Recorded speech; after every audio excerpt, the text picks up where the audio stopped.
할렐루야. 제가 나무인 교회에서도 열매인 교회처럼 말씀을 시작할 때 할렐루야라고 손을 올리고 제가 시작을 하면 앉아있는 우리 청년들이 아멘 하고 같이 인사하며 하나님을 찬양하며 그렇게 말씀이 시작하거든요.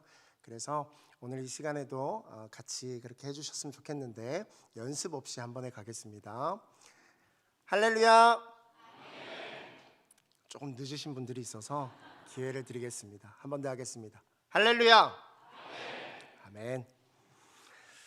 여러분, 밸런스 게임이라고 들어보셨나요? 한때 유행했던 게임입니다. 두 가지 보기 중에 하나를 선택하는 게임인데요. 예를 들면 이런 겁니다. 우리가 가장 잘 아는 밸런스 게임, 아마 여러분도 들어봤고 저도 들어본 그 질문이 있거든요. 한번 넘겨주실까요? 바로 엄마가 좋아, 아빠가 좋아입니다. 어렸을 때부터 아이들에게 많이 얘기하는 밸런스 게임인데 여러분들은 어떻게 생각하시나요? 죄송합니다. 제가 울 거라고 생각을 못했는데 우리 청년들이 앞에 서는 모습을 보니까 자꾸 눈물이 나네요. 제가 못한 게 너무 많은 것 같습니다.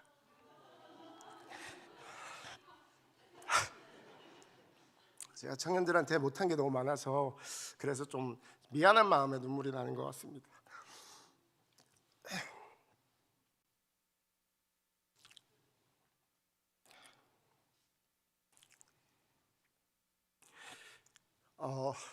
여러분은 어떤 밸런스 게임을 이렇게 했을 때 어떠한 것을 선택하시겠습니까? 엄마가 좋아, 아빠가 좋아라고 하면 무엇을 선택하시겠습니까? 참 어렵죠. 이런 게 바로 밸런스 게임이거든요. 그런데 청년들이 있으니까 우리 청년들에 맞게 한번 주제를 내보겠습니다. 다음 한번 띄워주실까요? 이겁니다. A는 돈은 많이 주는데 진짜 싫어하는 일을 하게 했을 때, B는 돈은 적게 주는데 진짜 좋아하는 일을 했을 때, 여러분은 무엇을 선택하시겠습니까? 한번 하나 둘 셋 하면 여러분들의 A 아니면 B 이렇게 한번 외쳐주시면 좋겠습니다. 하나 둘 셋. B가 맞네요. 진짜 하기 싫은 일인데 돈이 얼만큼 많은지 모르시는데도 B라고 당당하게 외치는 여러분들이었습니다. 자, 한 가지 더 해볼까요? 다음으로 한번 넘겨주세요. 퇴근 10분 전 일 생겨서 야근하기 대 연차 중에 회사에서 계속 연락 오기. 휴가 중에 계속해서 회사에서 일이 밀려가지고 이거 이런데 저런데 어떻게 할래? 근데 휴가입니다. 여러분은 A와 B 중에 무엇을 선택하겠습니까? 하나 둘 셋. 이건 또 A라고 거의 뭐 일치가 되네요. 저는 반반 이렇게 나뉠 줄 알았는데. 자, 다음으로 또 해볼까요? 이번에는 교회 밸런스 게임입니다. 교회적으로. 자, A는 너무 배가 고파서 편의점에서 삼각김밥을 사 먹고 예배에 늦는 것입니다. 그리고 B는 예배 시간에 딱 맞췄지만 예배 드릴 때 꼬르륵 꼬르륵 소리가 나는 거예요. 예배 시간은 꼭 내가 지키리라 하지만 예배 때 계속 꼬르륵 꼬르륵 소리 나서 방해되는 그런 상황입니다. A와 B 중에 여러분은 무엇을 선택하겠습니까? 하나 둘 셋. 네, B. 자꾸 잘 일치가 되는, 우리는 참 성령으로 한마음 한뜻 된 교회인 것 같습니다. 자, 다음 넘겨주실까요? 자, A는 매일 1시간씩 교회 봉사하기, B는 주일 하루 10시간 교회 봉사하기. 이거 잘 선택하세요. 선택하면 이렇게 하셔야 돼요. A 선택하신 분들 제가 기억했다가 계속해서 물어보겠습니다. 매일마다 1시간씩 봉사하시는지. 자, 하나 둘 셋. 이거는 좀 갈리네요. 그죠? 이제 좀 어려워지는 것 같습니다. 이게 밸런스 게임인데 다음 한 번 더 넘겨볼까요? 자, 평생 동안 만나와 메추라기만 먹는 겁니다. 그리고 B는 평생 동안 보리떡과 물고기만 먹는 겁니다. 둘 다 상상하기 싫은 이 조합인데 여러분들은 무엇을 선택하실지. 하나 둘 셋. 이것도 나뉘네요. 역시 이게 어려운 밸런스 게임이죠. 다음 마지막입니다. 자, A는 노아의 방주에서 40년 살기. 나오지 못해요. 방주에서 40년 살아야 됩니다. B는 이집트 노예 생활 10년 하기입니다. 여러분들 무엇을 선택하시겠습니까? 하나 둘 셋. 이것도 나뉘죠. 참 어렵죠. 여러분 어떠세요? 이렇게 고르기 어려운 것을 고르는 게임이 바로 밸런스 게임이라고 합니다. 물론 우리의 인생은 이런 이지선다 그리고 양극적인 선택을 해야 되는 그러한 선택지만 주어지는 삶은 아니죠.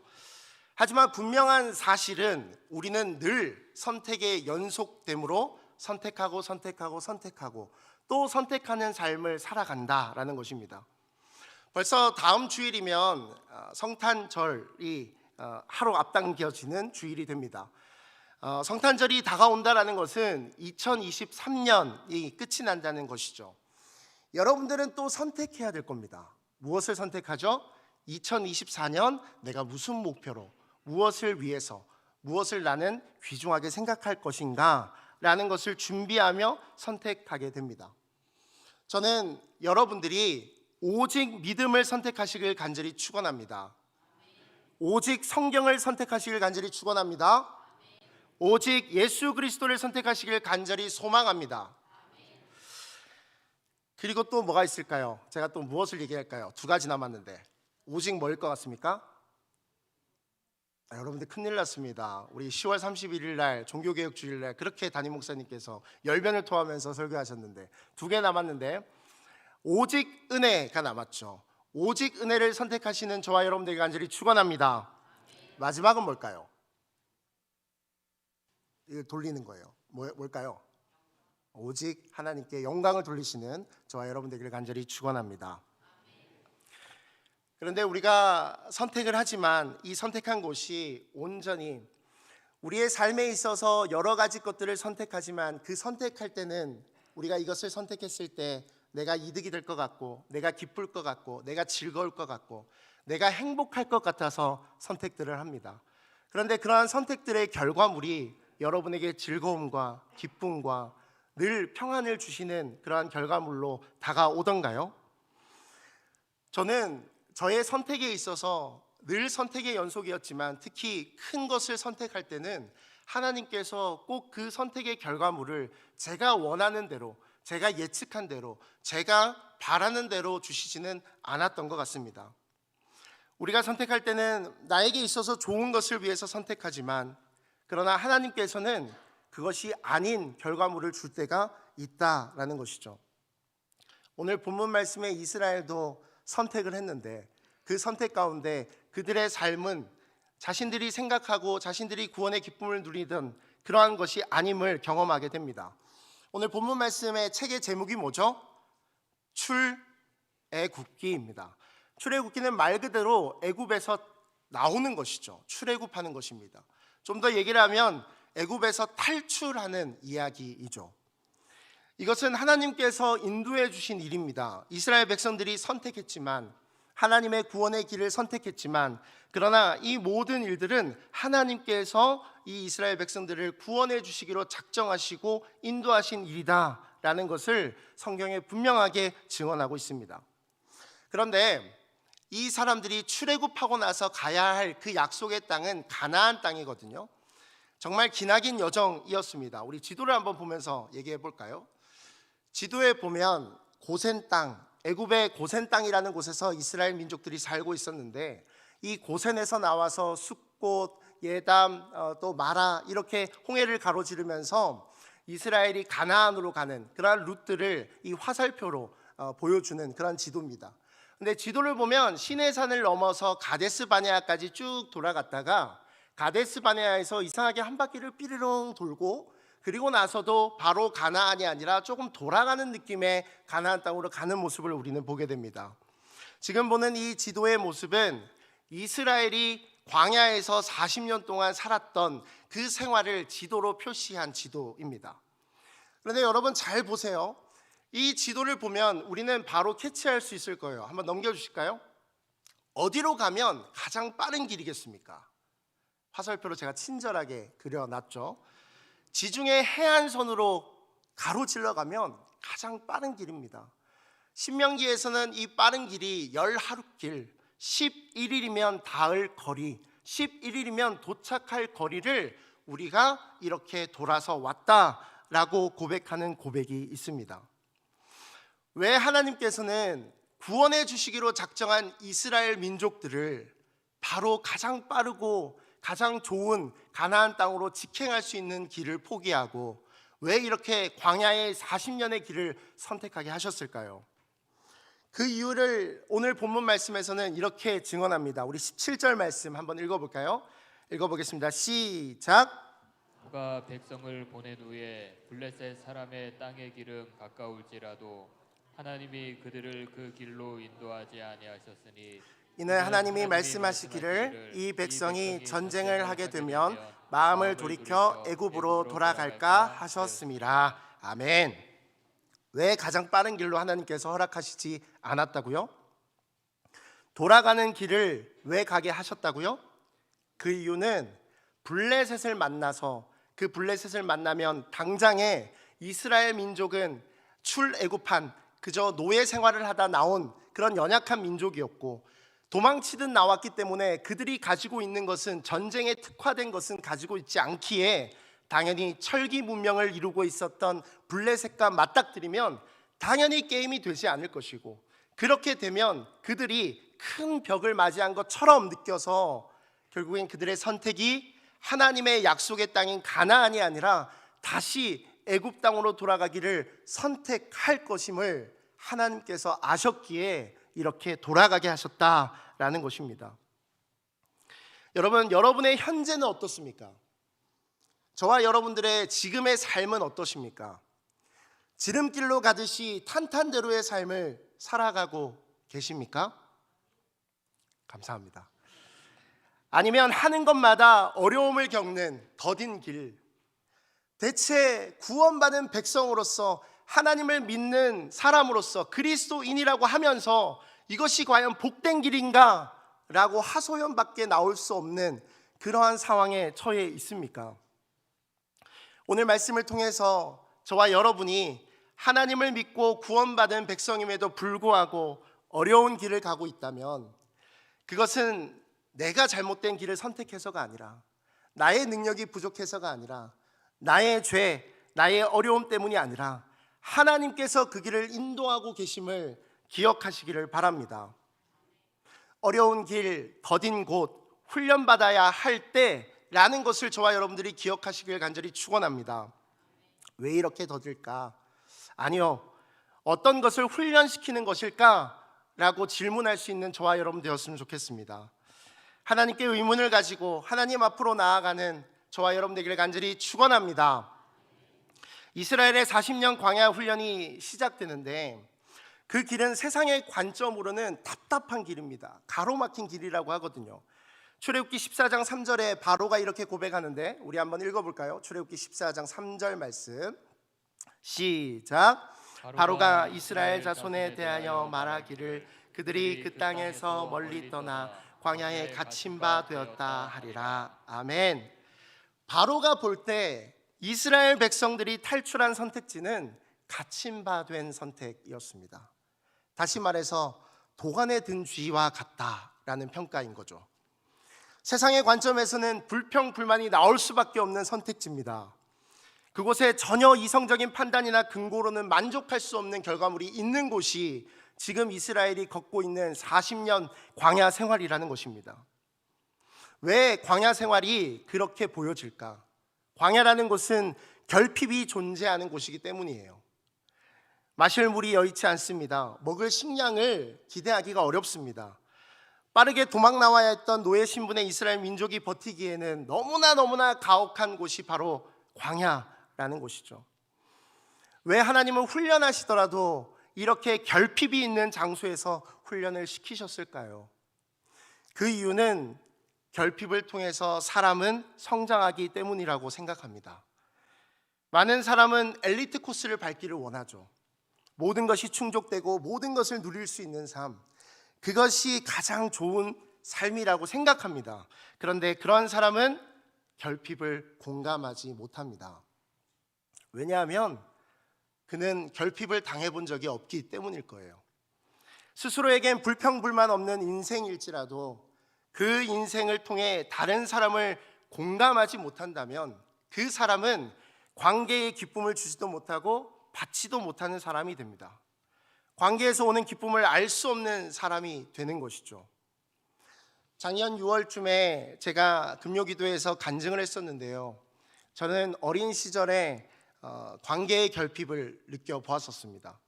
아버지 없이 지내던 시절이 있었는데 그 시절에 어머니와 함께 여러 결핍 속에서 생활을 했었거든요.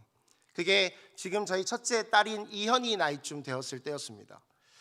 그러다 보니 그 어린 나이에 어머니를 바라볼 때 안쓰럽고 불쌍하게 생각이 되어서 일하시는 어머니를 위해서 설거지도 해봤고 또 스스로 끼니를 때우기 위해서 흰 쌀밥도 밥솥으로 지어본 경험이 있습니다.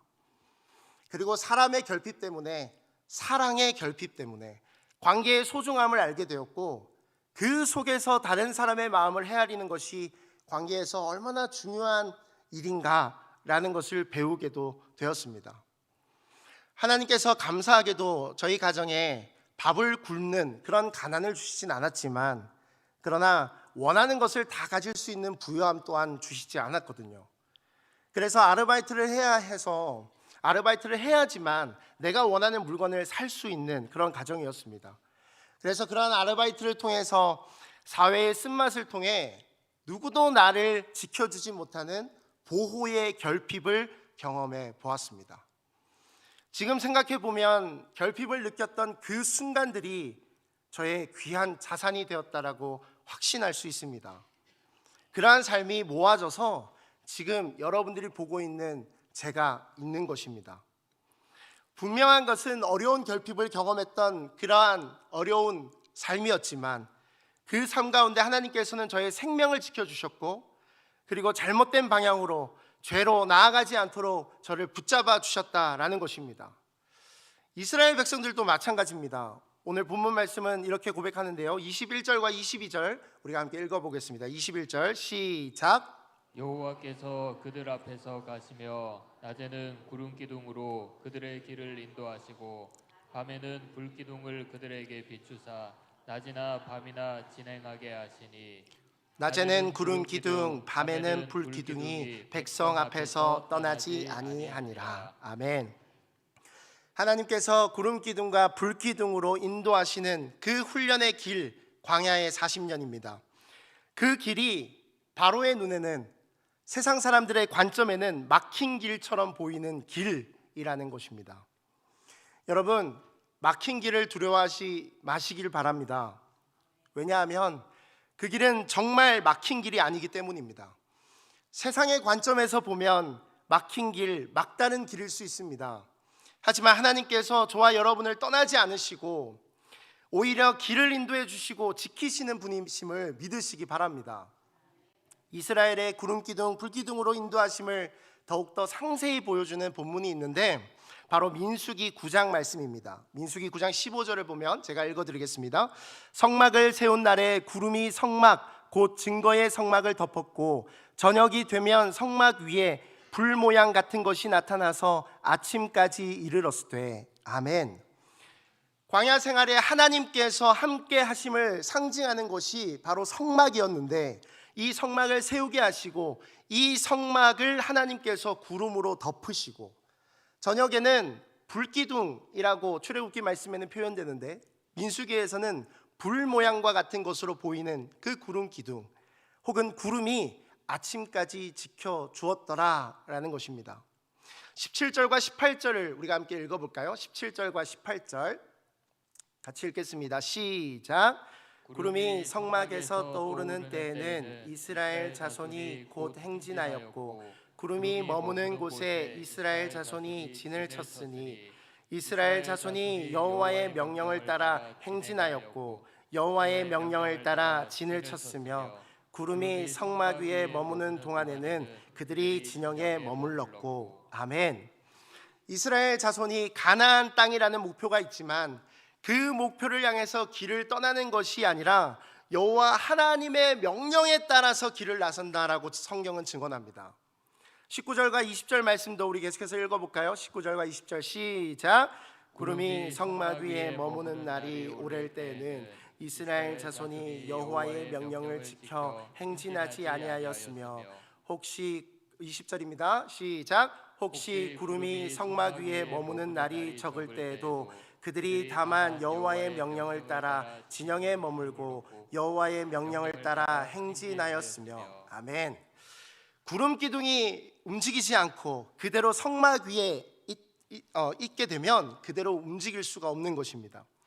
그 시간이 얼마가 되든지 간에, 짧든지 오랜지, 언제가 될지 모르는 그 오래도록 있게 된다면 하나님의 명령을 지켜서 행진하지 않는 곳입니다.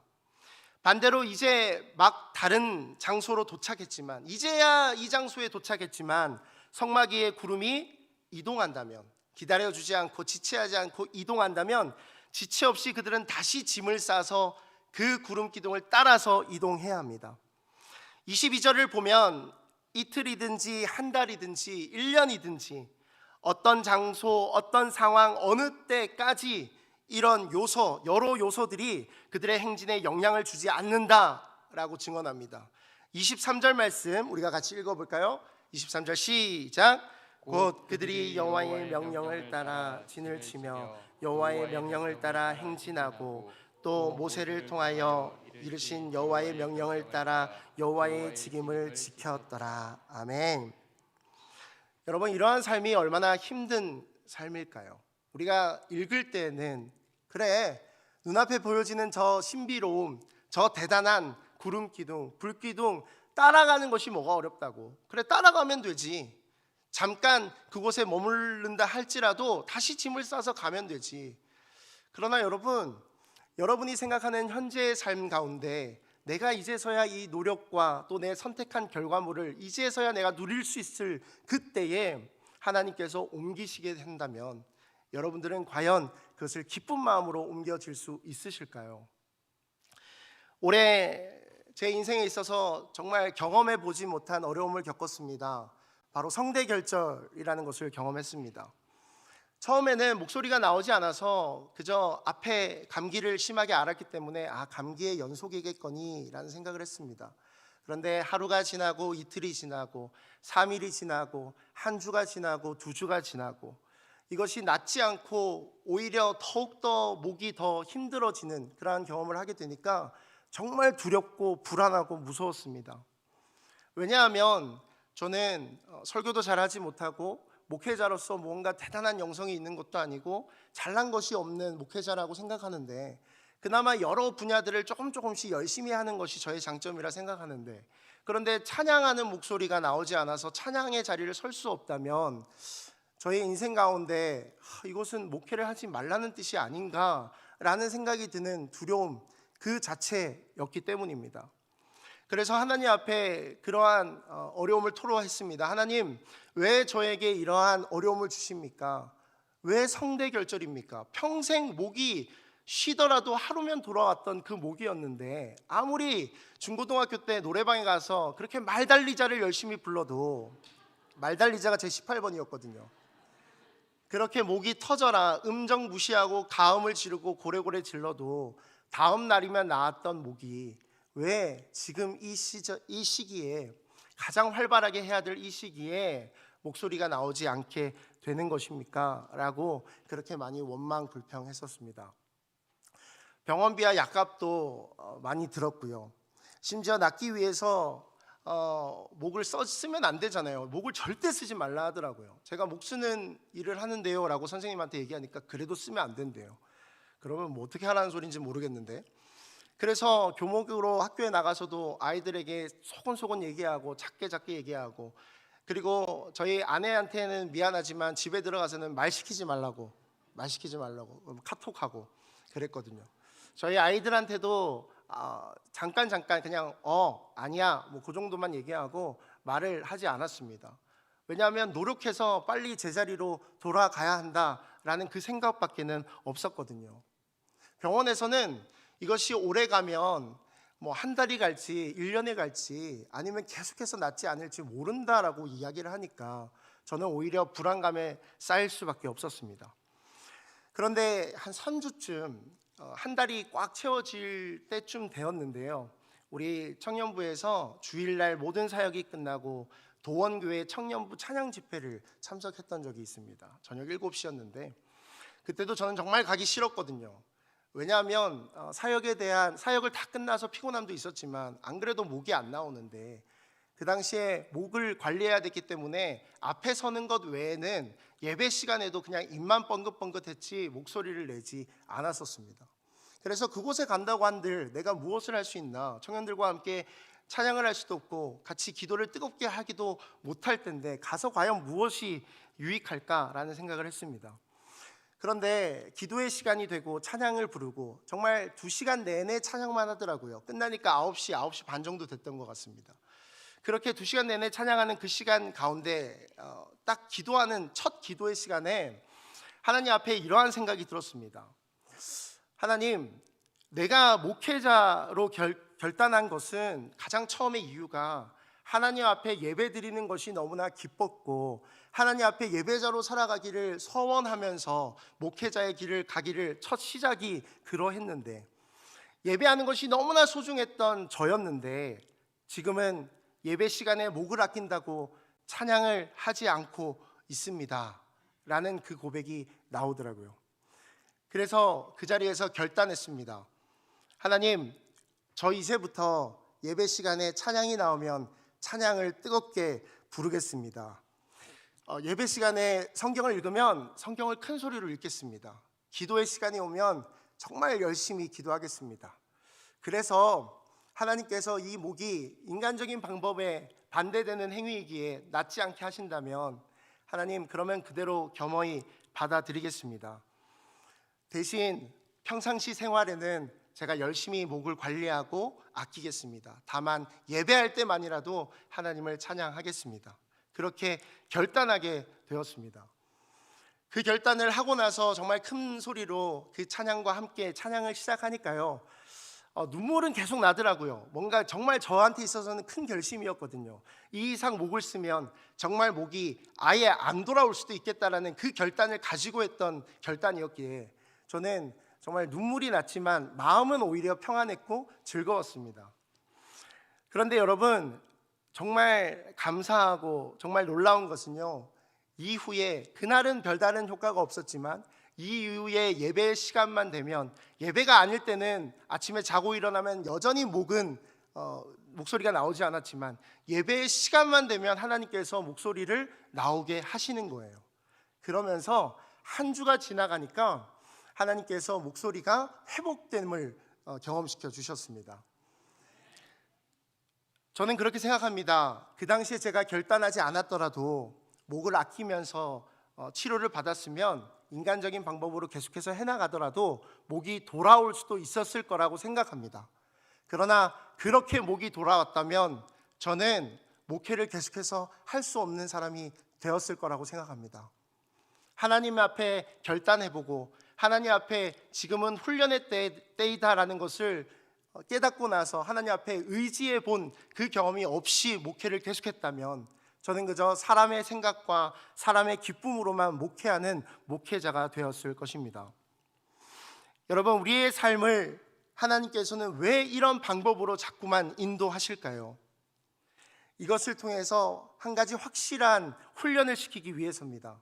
무엇이냐면 바로 순종입니다.